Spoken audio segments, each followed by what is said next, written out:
Now, President Akufo-Addo has delivered his fourth and final State of the Nation's address to the 7th Parliament, in which he says there's been a significant transformation of the Ghanaian economy in the last 4 years, despite some difficulties.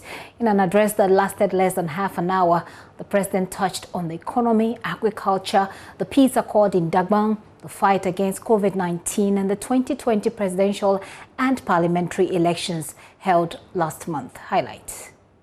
Speaker, the next Parliament is not going to be anything like this one that ends today. I do not suggest that the House might not be as busy, but the sitting arrangements, the source and decibel levels of sound from the House would certainly be different. The good people of Ghana have spoken and given Parliament an almost equal strength on both sides of the House. We have no choice but to work with the consequences of the desires of the people. The House would have to be more accommodating of each other's views and probably devise new ways of conducting its affairs in the interest of the good governance of our people. I am thankful to the Ghanaian people and to the Almighty that I have been given a clear mandate to govern the country for 4 more years, and thereby given the opportunity to complete tasks, consolidate some of the far-reaching measures we have introduced, and initiate further changes and adjustments to policies and practices. The Constitution demands that we go to the people after 4 years to ask for a mandate, and we must listen to the voice of the people. I said during the election campaign, and it is my firm and passionate view that I should only be president in a fairly conducted election, which I believe in all sincerity the election of 7th December was. I recognize that my main opponent in the election, the former President John Dramani Mahama, has gone to the Supreme Court to seek its intervention and grant reliefs that he believes were compromised in the conduct of the elections.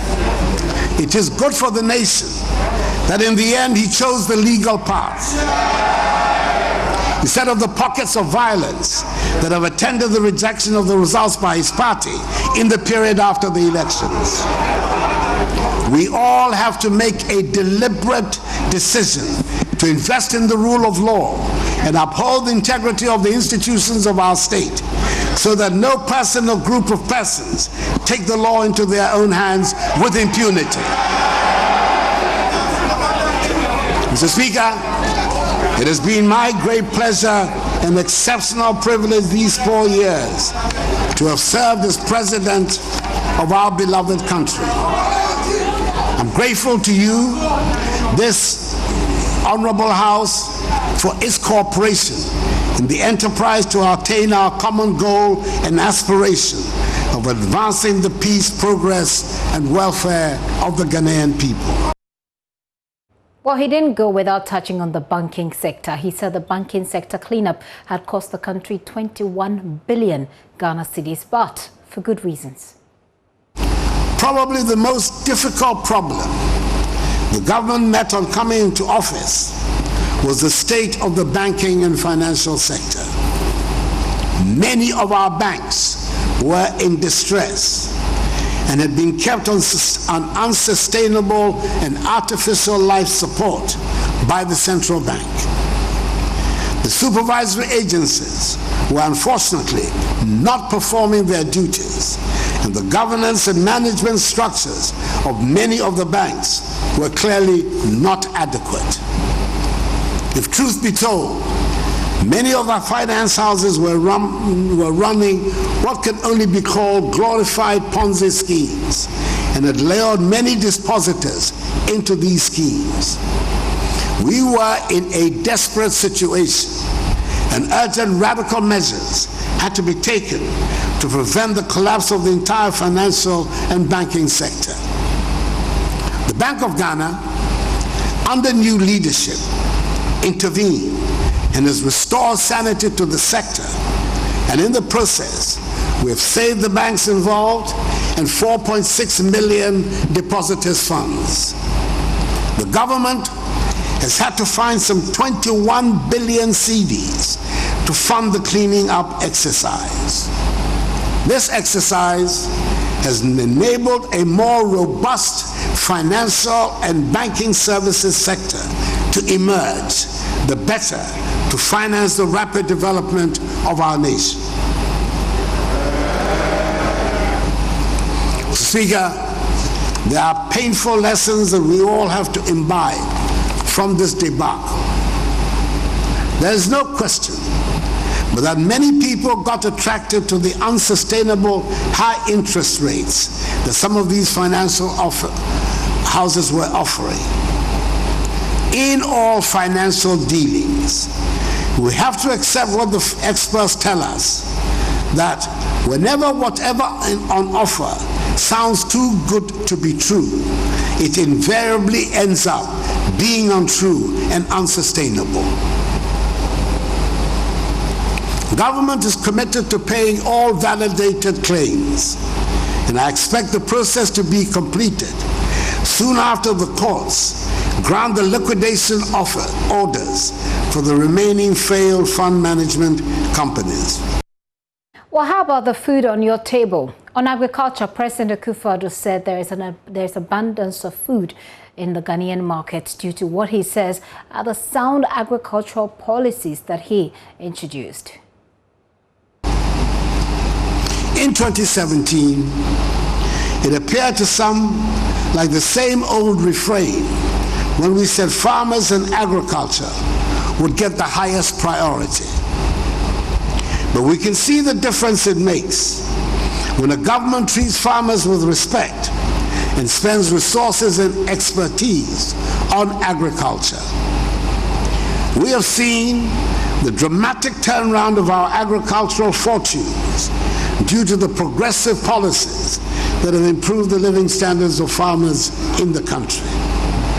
The excellently executed policy for planting for food and jobs has laid the foundation for the agricultural transformation of our country.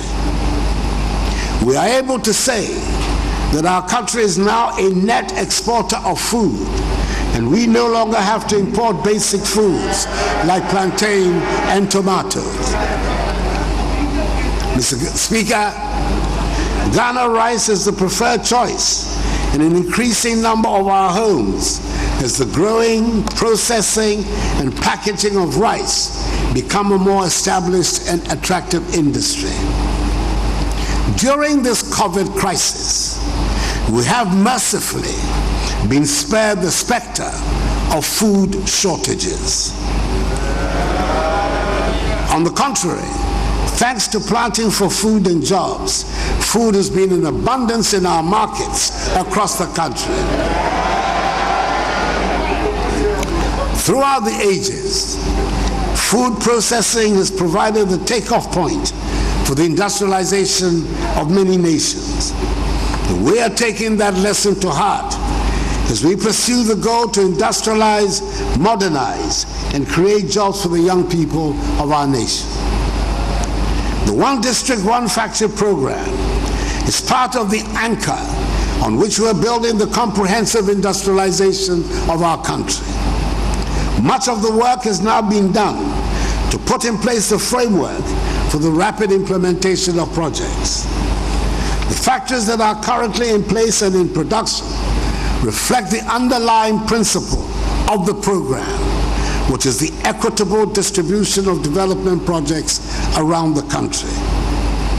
The prospects of our becoming the automobile hub in West Africa are growing stronger every day, with the investments being made in the country by global manufacturing giants in the automobile industry. So that's President Akufo-Addo's perspective largely on agriculture as far as the state of the nation is. Let's get on the phone now and find out what the thoughts of the General Agriculture Workers Union is. I have the General Secretary, Edward Kareweh, joining us. Thank you very much, sir, for your time. Good afternoon. Yeah, good afternoon. So I believe you listened to the president. I mean, today his speech wasn't so long. He focused it pretty well. On agriculture, what are your initial remarks? Well, let me say that, as you did indicate, it has been a brief State of the Nation address, and then that is good for all of us because it makes all of us to know exactly what the president has said, so we are not lost in it. Agriculture under the period has had a mixed, fortunes, in the sense that if you take some particular crops, we had good harvest. Okay. And as to whether that good harvest was mainly as a result of government policies is something that is left to us to look at. But when agriculture does well and you are unable to market or get your produce taken up at the farm gate, then it even leads to greater pain for the farmer than if the farmer had not at all been able to produce. I think we have not been able as a country within the period to ensure that every grain that is produced in this country, every produce that is produced in this country, we have been able to pick it and give it to where it belongs. That is to the consumer for domestic use and also for industrial use. So it is a misfortune in the sense that you get a glut, and then that creates the impression that we have produced enough. And in the next 2-3 months, we have lost all that because we have not been able to store it and then plow it back when we need it most. And not only that, it creates cost for the producer. But he's given us some examples. I mean, you talk about how it will be difficult to say whether or not the increase we've seen in the growth of some particular product is as a result of the policy, plantain for food and jobs. He talks about plantain. I mean, these are the 3 specific things he mentioned: plantain, rice, and tomatoes. Would you be able to confirm from your side, I mean, comparing the periods, whether or not we haven't seen very good yields as far as these are concerned? For instance, the particular 2 crops that the president did indicate are highly perishable crops. For instance, plantain is highly perishable. Once it is ripe, within a short time, it will begin to get rotten. So we have not been able to improve the storage facility for plantain. So if we are of the view that we do not import plantain because we have produced enough, it's quite problematic. Okay. And plantain producers do suffer a lot of loss. Tomatoes, for instance, if you take the northern part of the country, which indeed has been the basket for tomato production, they have virtually moved away from it because there's no market for the tomatoes. When you say there's no market, you are simply saying that when they produce, what they're going to get as against the cost of production is very, very low. As I'm speaking with you, I'm up north here, and I'll tell you that you go to all the farms where they are not producing tomatoes. They are simply producing pepper because tomato has no market. So indeed, if you say we have not been importing tomatoes, that is difficult for some of us to agree with, particularly when you are looking at the situation on the ground.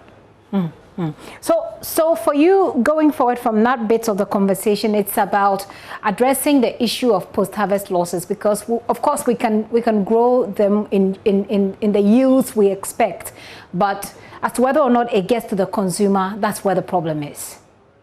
Well, there are multiple of them, because what is the essence of production when it does not get to the consumer, or it does not get to the market? And we don't have a marketing system which is robust to be able to take all production that comes up. So perhaps, sorry to jump in there, but perhaps it sounds to me like the part of the planting for food and jobs, if there's anything to go by, is that it doesn't necessarily address the transfer of the food products or the products we grow from the farm, from the farm gate to the consumer. Yes, because I think that it has also been as a result of probably a misunderstanding of the agricultural system. Okay. Because we believe with the planting for food and jobs, the whole concept is focused on the fact that we have under production. So let's increase production. When you then increase production, then that production gets wasted. And we are all witnesses in 2019. We saw what happened with the rice when it was left in the open and it was exposed to the weather, and farmers had very serious loss. We are also aware about the tomato that we talk about, that if you go to other areas, you come to other areas like the Chima, you come to the northern part of the country, we often hear that there's so much glut of tomatoes. And because of that, farmers are running away from it. What I'm saying is that it's not just about what we think it is also about what is on the ground. And I'm saying that if you send your colleagues in the media to come round and see, they have virtually abandoned tomato production in the northern part of the country because it does not pay to continue to be in tomato production. So I'm finding it very difficult to say if we do not import tomatoes, and yet all of us know that we eat a lot of tomatoes, and where does that tomatoes come from? It comes from Burkina Faso because they have got a very systematic production and marketing strategy which makes their farmers continue to be in production. In our case, it is not the case. So it's difficult to reconcile that we are producing enough of tomatoes, we don't import tomatoes, yet in actual fact, there's no tomatoes at all. Would you agree with the statement then, generally perhaps, that we have seen a dramatic turnaround in our agriculture fortunes, as the president puts it? I mean, apart from the specific issues that you have raised, in general, would you agree with that statement that there has been a dramatic turnaround? Well, there has been a growing recovery of agriculture. But as to whether one should consider that as dramatic, it's quite challenging, it's difficult. But you see, the awareness that has been created about planting for food and jobs, and people want to go in and so on, that is quite a good news. But you are also aware that it's not even only about the tomato and that he has talked about. If you look at maize, even now we don't have maize. Now, and we are now importing maize because we have not got enough, and the price is going up. So we are importing maize at the moment, you say? Come again? You said we are importing maize. I just wanted to find out the extent to which we are. Is it, if you compare to what has happened in the past, how bad is this situation? Well, I think that for the consumption generally, because population goes up and because urbanization goes up, consumption really goes up. And then in that case, it will be very sometimes simplistic to just pick this year and compare it with 5 years ago, when in the actual fact the circumstances are extremely different. The point I'm just making is that it is not a very good story to say that there's a dramatic turn, when in actual fact, just within this period, you've seen that there's no maize in the system. Where is the dramatic turn in the maize? And maize is one of the major areas for this planting for food and jobs.